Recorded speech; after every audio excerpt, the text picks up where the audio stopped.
ইসলামী ছাত্র শিবির প্রমাণ করেছে জাতির জন্য শিবিরের প্রয়োজন।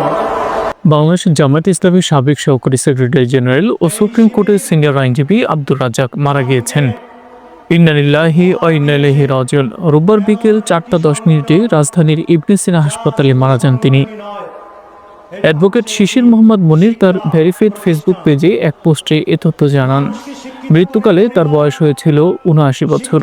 কয়েকদিন ধরে তিনি অসুস্থ ছিলেন। গুরুতর অসুস্থ অবস্থায় গত 21 এপ্রিল তাকে হাসপাতালে লাইফ সাপোর্টে রাখা হয়। জানা গেছে বাংলাদেশ জামায়াতে ইসলামীর আমির ডক্টর শফিকুর রহমান সহ কেন্দ্রীয় নেতৃবৃন্দ জানাজায় অংশগ্রহণ করবেন। উল্লেখ্য 2013 সালের মানবতাবিরোধী অপরাধ ট্রাইব্যুনালে জামায়াতে ইসলামীর নেতাদের বিরুদ্ধে বিচারের সময় তার আইনজীবী ছিলেন আব্দুর রাজ্জাক। 2013 সালে 18 ডিসেম্বর দেশ ত্যাগের আগে তিনি জামায়াতে ইসলামীর সহকারী সেক্রেটারি জেনারেল ছিলেন।